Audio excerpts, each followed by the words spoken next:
Olá, pessoal. Bem-vindos a mais uma Falca Aula. Professor Falcaça aqui falando. Hoje a gente vai continuar falando sobre radioatividade, mais especificamente sobre fissão, fusão e meia-vida, né? Isso é lá do capítulo 10, de Química 1, está na página 303, ok? Sugestões, dúvidas, reclamações, está aqui o e-mail, carlos.falcaça@forçamaximasn1.com.br. Tá legal? Então vamos continuar aí nossa radioatividade. Seguinte, ele vai falar nessa introdução, nesse capítulo 1 aí, o que já foi falado no capítulo anterior, né, no módulo anterior. O que é a radioatividade? É um fenômeno nuclear que é gerado, é a desintegração do núcleo, né, que é gerada exatamente pelo aumento do número de partículas no núcleo. Então, isso aqui é a tabela periódica, né? Você tem um próton no núcleo, que é o hidrogênio. Você vai colocando prótons no núcleo, 2 prótons, 3 prótons, 4 prótons, 5 prótons, vai aumentando o número de prótons. Quando você chega no 92, que é o urânio, que é esse cara, se você botar o 93, você desestabiliza o núcleo. Né? Então, colocando prótons demais ou nêutrons demais no núcleo, você desestabiliza o núcleo. Então, dos 118 elementos conhecidos, o urânio é o último elemento natural. Por ele estar quase virando aí um elemento radioativo, ele é muito usado em usinas de energia nuclear, né? Ok? Para geração de energia. Então, é o que ele está falando aí nessa breve introdução que ele está fazendo. Isso a gente já falou no módulo anterior, tá bom? Depois você dá uma olhadinha lá.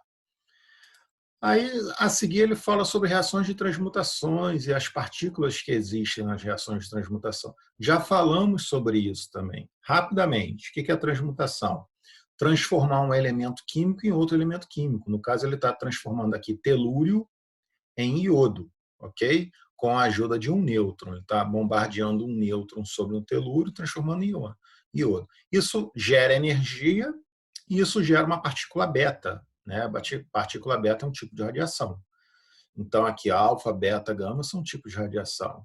Tá? Ele botou outras partículas aqui que são muito importantes, próton, nêutron.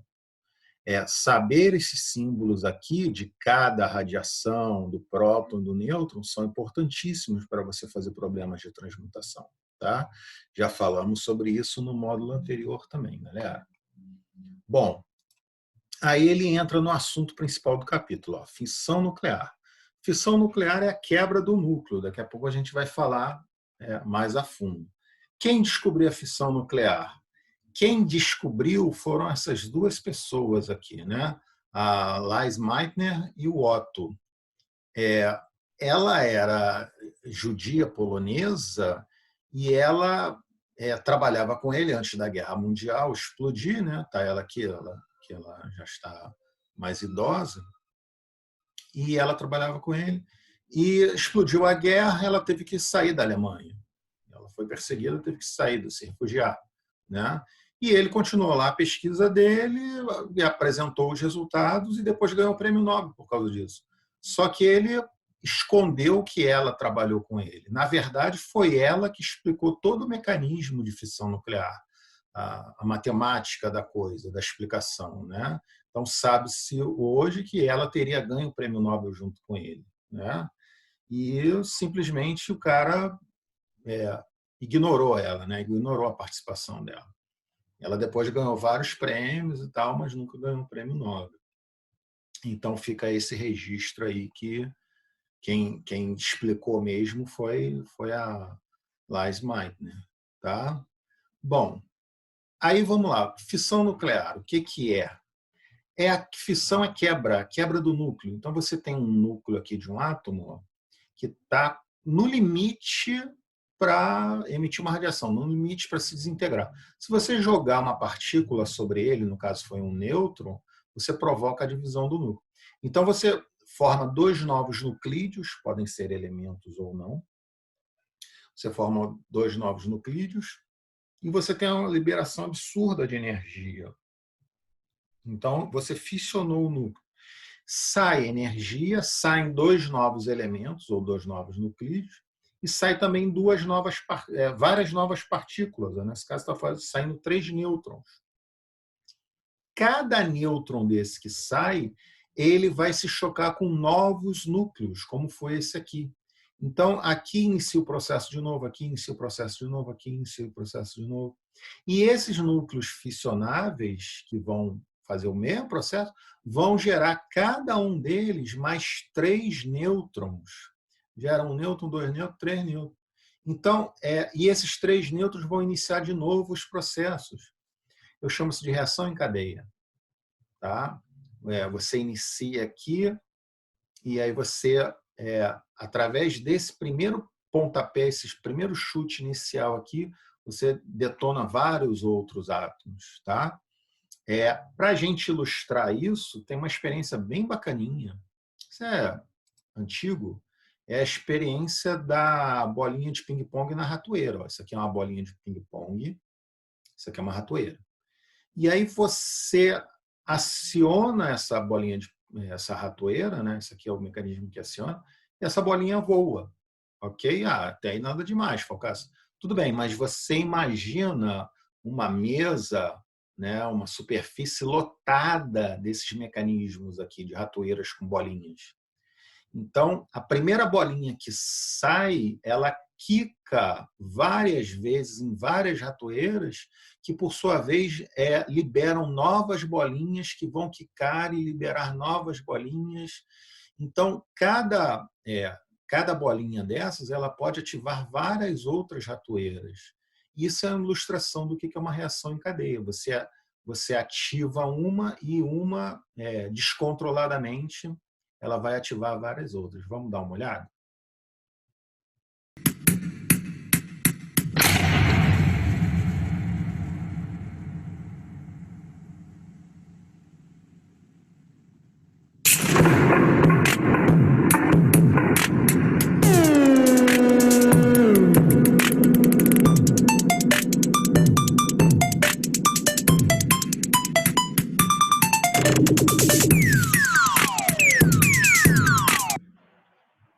É um vídeo curtinho e ele está ainda em câmera lenta. Isso aqui acontece muito rápido, esse fenômeno, né? A partir da primeira, cada bolinha ela aciona várias outras. Tá? Existem experiências até maiores que essa. Isso está com espelho aqui para parecer maior. Sei lá, mas não tão grande assim. Mas é muito interessante você ver exatamente o que está acontecendo, né? As bolinhas sendo quase instantaneamente lançadas e elas batem nas paredes, batem em outras ratoeiras e o processo se repete. É bem legal esses vídeos de ratoeira da internet. Bom, mas o homem não usou reação em cadeia para acionar a ratoeira. O homem usou a fissão nuclear e a reação em cadeia para fazer bomba atômica, né? Quanto mais núcleos ao mesmo tempo sendo liberados, mais energia produz e mais destruição a bomba consegue produzir. Então, a gente tem vídeos aqui das primeiras bombas atômicas, né, dos primeiros testes atômicos. Vamos dar uma olhada.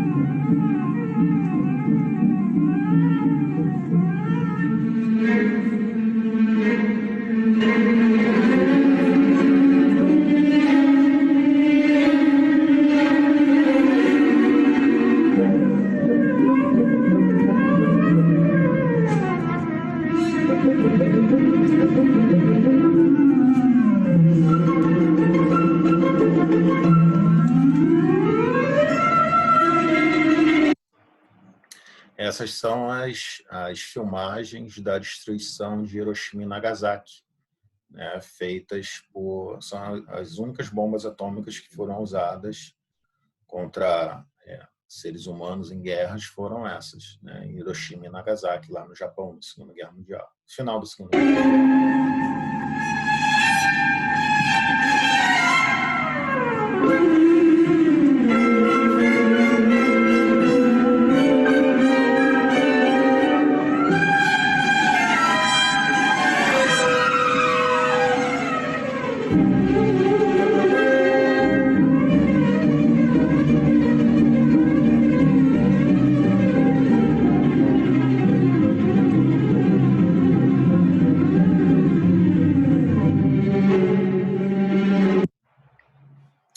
esse tipo de destruição aqui isso aqui eram cidades que eram construídas, cenários, né? Cidades-cenários que eram construídas no local da detonação para verificar qual era o poder de destruição, né, em território civil, em construções, né? Então, esse tipo depois que esses filmes saíram, esse tipo vamos dizer assim, de filmagem ou de cenas foram usados depois em vários outros filmes de Hollywood, né? Um exemplo aqui é o Exterminador do Futuro 2. Eu peguei um pedacinho para a gente ver, bem realista do que deve acontecer numa eventual explosão atômica num centro urbano, né? Como foi em Hiroshima e Nagasaki. Let's do this one.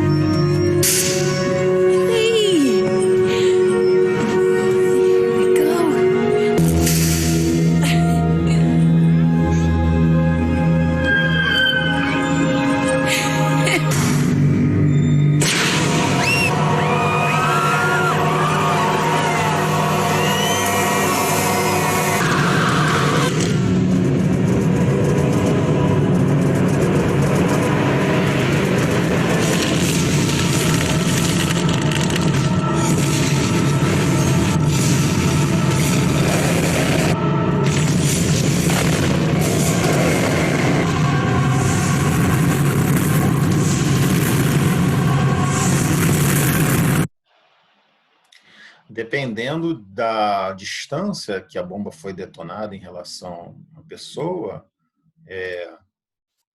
a pessoa ela não fica queimando, ela instantaneamente ela não fica queimando. Instantaneamente ela é pulverizada. Isso é um boneco, obviamente. A gente está falando de 91, os efeitos especiais não eram tão absurdamente bem feitos como são hoje, né? Então existem lugares lá em Hiroshima, Nagasaki, que a energia foi tão violenta que não tem mais a pessoa, mas ficou marcado no chão a sombra da pessoa. Deixou a sombra da pessoa, não tem mais a pessoa. A pessoa foi pulverizada instantaneamente. Só que a sombra ficou marcada no chão, né? Isso aqui é só um exemplo de como essas filmagens aqui foram depois aproveitadas por Hollywood para mostrar esses filmes assim sobre bombas atômicas. E olha o que eu estava falando para vocês, né? O raio de destruição de uma bomba atômica. Você tem a detonação aqui no centro. Ela não detona no chão, ela detona numa certa altitude. Ela detona em cima do solo. Ela é programada para isso.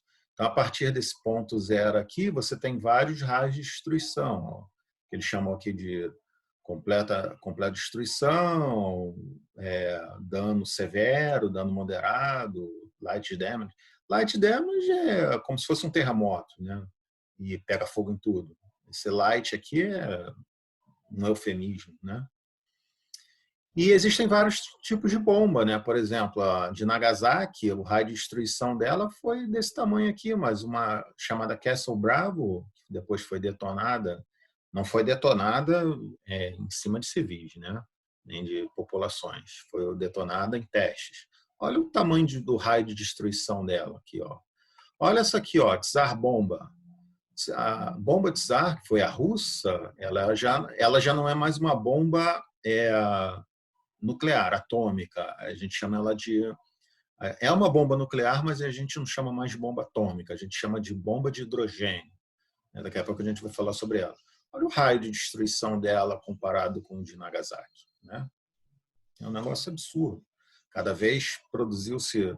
Foi a corrida armamentista, né? Quando a gente fala de corrida armamentista lá na década de 80, 70, 80, né? A Guerra Fria, era isso. Um cara fazia um teste com uma bomba, daqui a um mês, 2 meses, o outro país fazia com uma bomba ainda mais poderosa, e cada um ficava detonando essas bombas, né, cada vez mais poderosas para mostrar para o outro, olha, estou conseguindo destruir mais do que você. Graficamente, ó, a gente encontra aí na internet várias comparações. Então, ó, Hiroshima e Nagasaki são essas aqui. Ó, o cogumelo chegou a 20 mil pés, né, o cogumelo de fogo e calor. de energia. O Monte Everest é um pouquinho maior, ó, ok? Olha a Tsar-Bomba. Olha só a Tsar-Bomba. Né? Negócio absurdo. Tá? Graças a Deus, isso aqui nunca foi usado, nem espero que seja usado. Isso aqui é a destruição total da raça humana. Né? Tá? Então, isso é fissão nuclear. Separação, quebra do núcleo com liberação absurda de energia. E aí depois ele entra em fusão nuclear. Cadê a fusão nuclear? Tá aqui, fusão nuclear. Então, fusão é a junção, ok? Junção dos núcleos. No caso, a gente junta os átomos mais leves que a gente conhece, que são átomos de hidrogênio.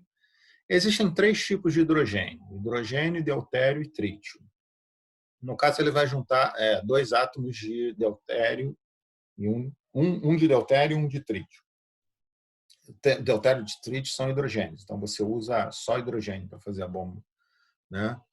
E aí você vai transformar isso em hélio. Quando você transforma isso em hélio, você libera grandes quantidades de energia e também sai um neutro. Para fazer isso aqui, você precisa de um calor, uma temperatura, uma energia absurda. Então, ao mesmo tempo que você detona uma bomba de hidrogênio, naquele local, você também tem que detonar uma bomba atômica. Você detona uma bomba atômica para elevar a temperatura absurdamente, e aí, ao detonar a bomba atômica, vai ser a espoleta para fazer essa reação química aqui. Essa reação aqui, ela só acontece se você detonar uma bomba atômica antes. Quase instantaneamente, um seguido do outro. Tá?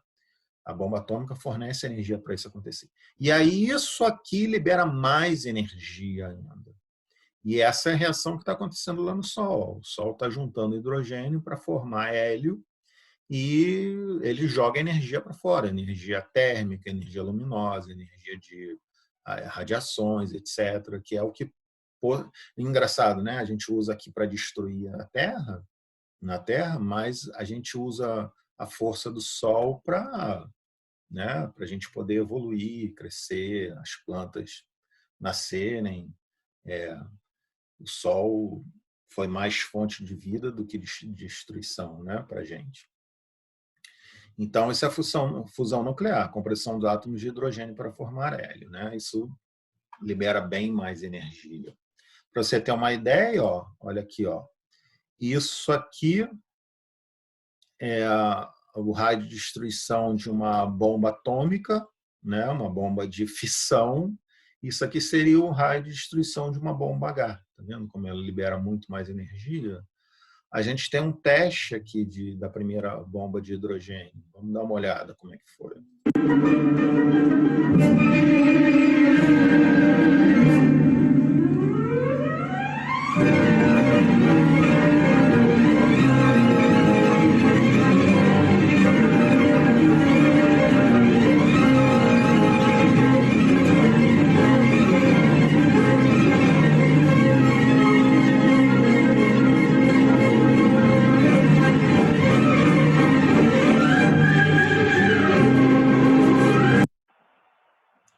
É um negócio bem colossal e assustador isso aqui.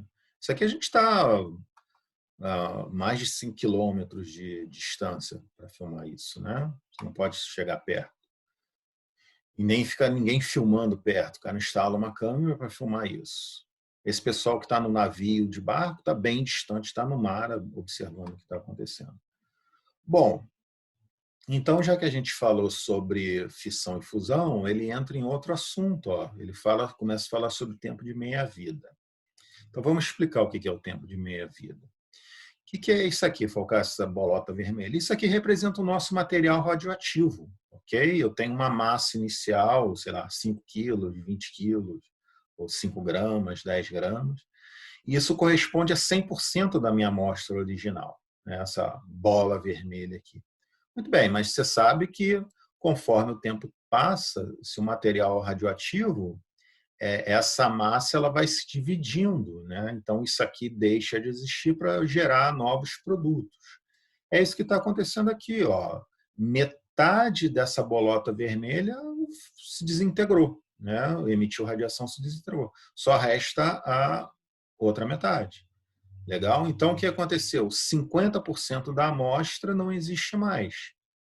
Né? 50% da amostra decaiu, emitiu radiação.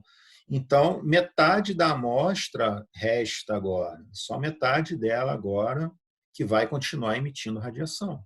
Né? A outra metade se transformou em outros produtos. Não é que sumiu, não funciona assim. Ela se transformou em outros elementos, em outras partículas, emitiu energia. Mas em relação ao original, que é o que a gente está fazendo a comparação, só tem 50%. Bom, teve um período de tempo para isso acontecer. Né? Isso tem algumas que acontecem bem rápido, alguns decaimentos acontecem bem rápido, outros levam anos. Né? Seja quanto tempo levar, a gente chama isso de meia-vida. Tá? Esse P aqui é o período de meia-vida. A gente não representa como MV ou M, a gente representa como P. P é o tempo que metade da amostra demorou para se decompor, metade, 50%. Então, aqui eu tenho M0, a massa inicial, aqui eu tenho M0 sobre 2.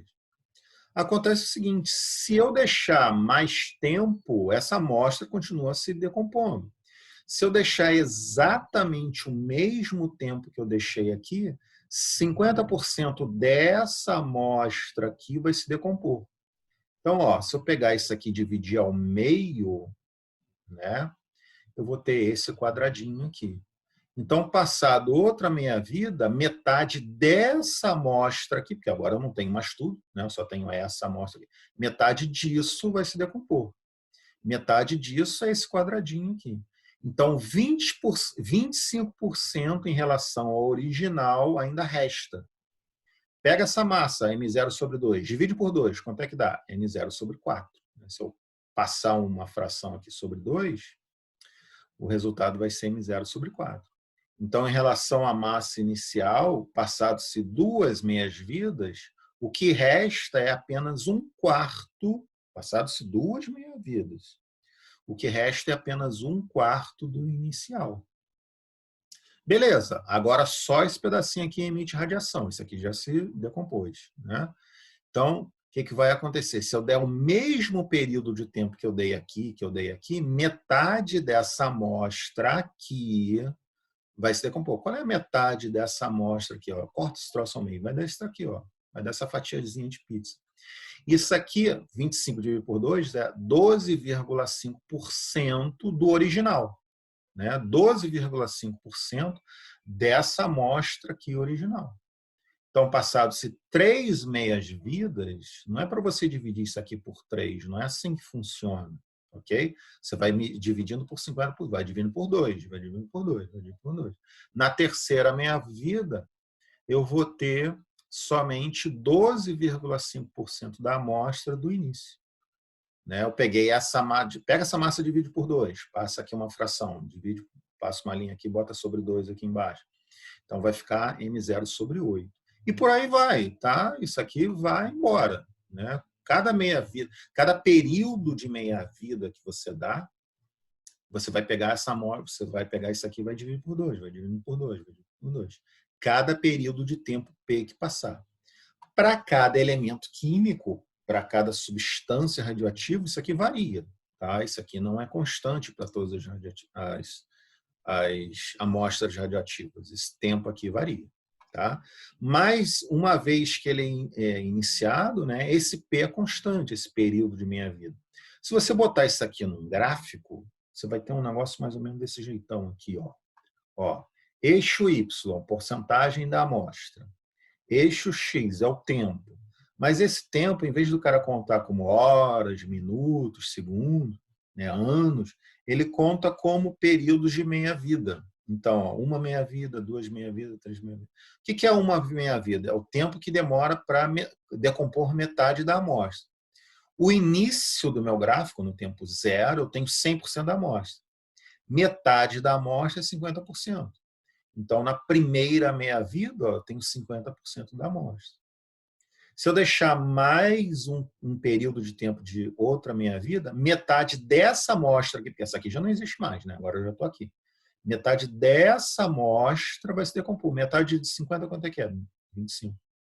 Então, o tempo vai passando. Na segunda meia-vida, eu vou ter 25% do original. Ok? Eu só tenho 25%. Que nem aqui, ó. Passou a segunda meia-vida, agora eu só tenho 25% da minha amostra original. Tá? Então, se você botar isso aqui num gráfico, você vai ter uma curva. A gente chama isso de curva assíntota. O que é uma curva assíntota? Ela está chegando ao eixo do X, mas, na verdade, ela não consegue atingir. Ela só atinge no que a gente chama de infinito. Se você tiver um infinito infinito período de tempo, você vai transformar a amostra para zero, né? Mas chega num determinado tempo que você tem tão pouca amostra radioativa que é imperceptível, né? Existe trítio na água, né? A gente bebe água radioativa, mas o negócio é tão pouquinho, tão pouquinho, tão pouquinho que radiação banana tem potássio radioativo. Quando você come banana, você está comendo uma substância radioativa, mas é tão pouquinho que, né, a gente não faz mal. Pelo menos o que a gente conhece até hoje. Ok? Muito bem. O que rege essa curva? É uma equação matemática, olha aqui, ó. É essa equação matemática que rege essa curva.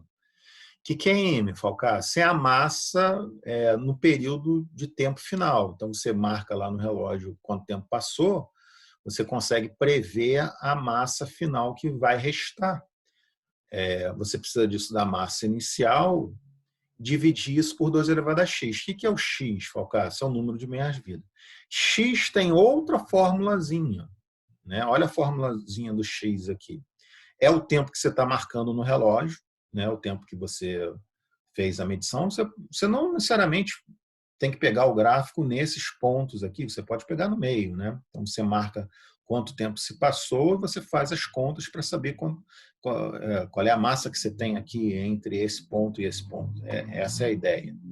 Então, esse é o período de tempo que você está marcando no relógio. E esse é o tal do P, que é a meia-vida. Isso aqui geralmente é dado no problema, mas às vezes tem problema que... Então, se isso aqui é dado no problema, ele pede uma outra coisa, mas às vezes ele pede isso, então ele tem que dar todos os outros dados. Então, repara só, isso é uma equaçãozinha que vai aqui dentro, ó, tá? Então, é 2 elevado a t sobre p, ok? A gente chama de x para ficar mais bonitinha essa equação, para ela parecer mais fácil, não assustar tantos alunos.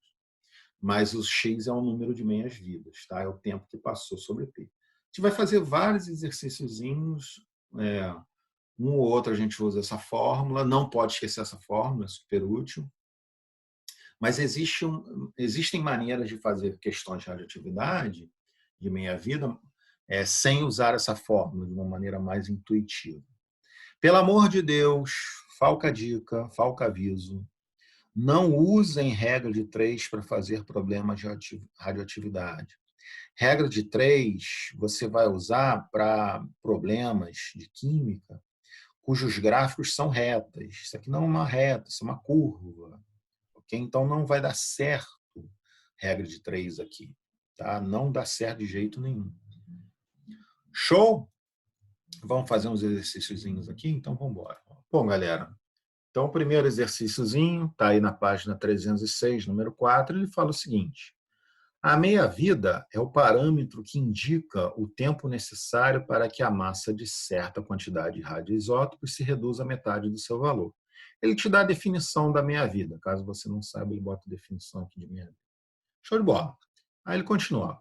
Considere uma amostra de iodo 13353 produzida em um acidente nuclear, com massa igual a 2 gramas e meia-vida de 20 horas. Então, vamos lá. Para não assustar, vamos ver o que ele falou aqui. Primeiro de tudo, 53 a gente chama de número atômico. É o número de prótons, ok? 133 é o número de massa, número de prótons mais nêutrons. Isso não vai ter tanta importância nesse exercício, mas a gente tem que sempre saber isso para fazer problemas de radioatividade, né? A massa inicial é de 2 gramas E a meia-vida de 20 horas significa que a cada 20 horas, a massa que eu tenho cai a metade. Metade se perde, né? Seja lá que massa que eu tenho. Então, deu 20 horas, perdi metade. Aí, daqui a pouco, deu mais 20 horas, perdi metade de novo. Tá?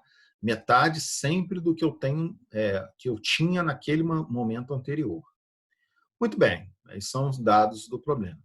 Depois de 100 horas, qual vai ser a massa dessa amostra? Dessa amostra que eu comecei com 2 gramas. Né? Muito bem. Então, Cássio, não dá para fazer assim do tipo 2 está para 20, assim como x está para 100? Não. Não faça problemas de radioatividade com regra de 3. Não faz isso, de jeito nenhum. Regra de 3 é para problemas lineares. Isso aqui não é uma curva, isso aqui não é uma reta, isso aqui é uma linha. Né?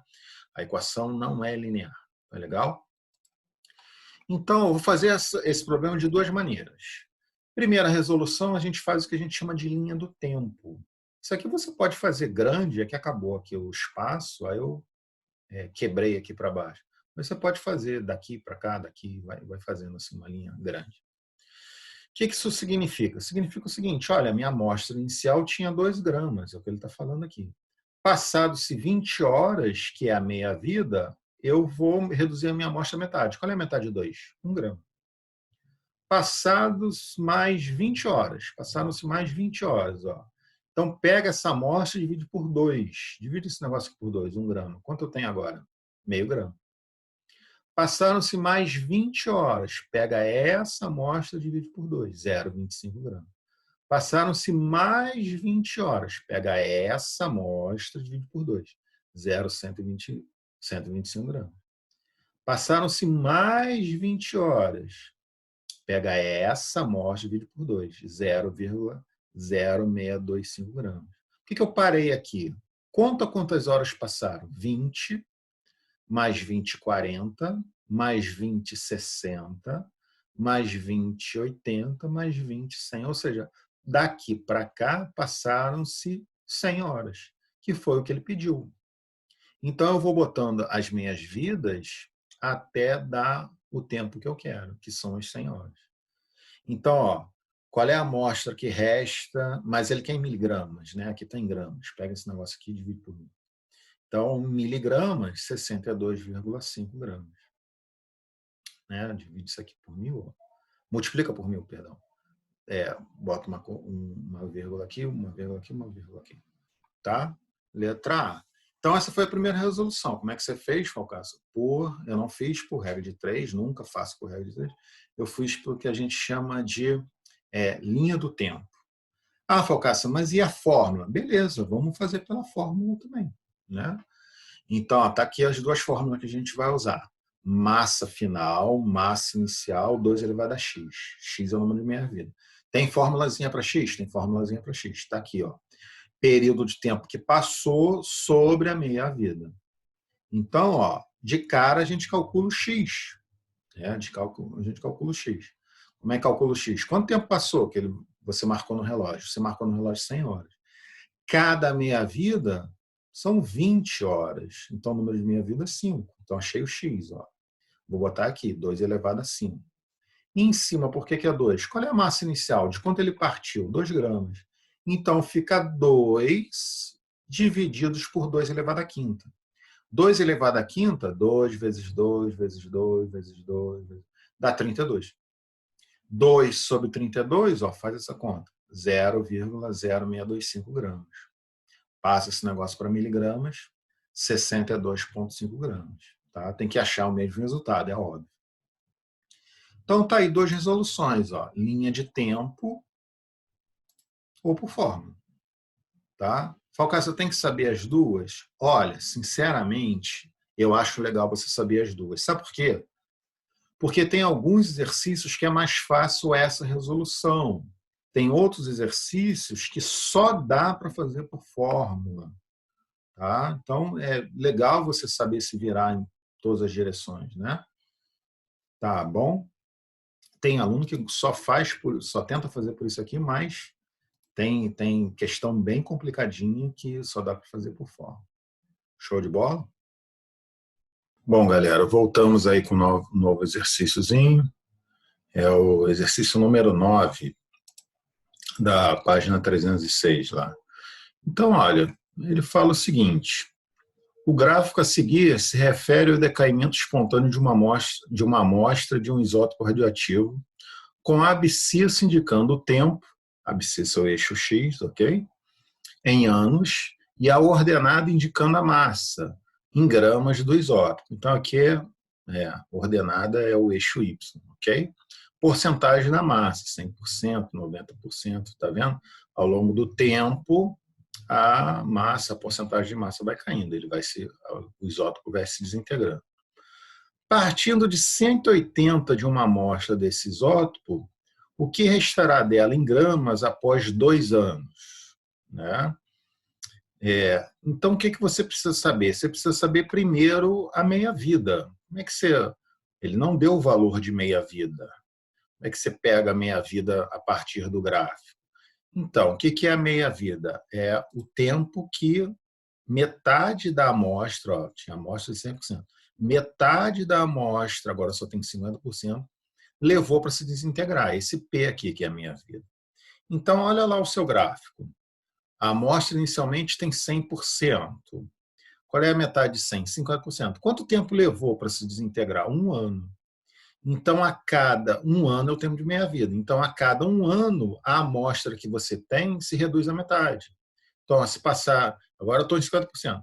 Passou-se mais 1 ano, agora estou em 2%. Então, antes eu tinha 50%.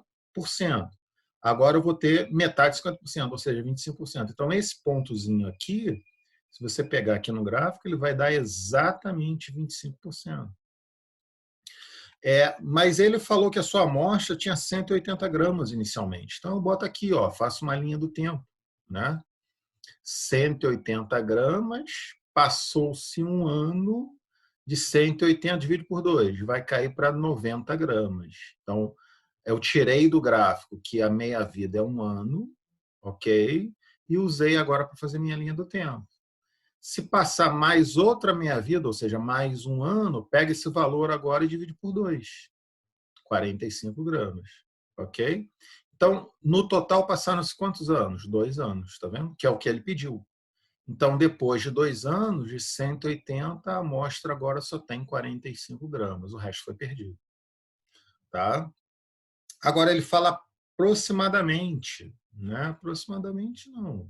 Exatamente 45 gramas. Legal? Então tá bom, pessoal. É isso que a gente tinha para falar sobre esse capítulo aí, capítulo 10 da apostila 2, ok? Não deixa aí de curtir o vídeo, dar o seu joinha, se inscreve no canal, legal? Fiquem seguros e fui!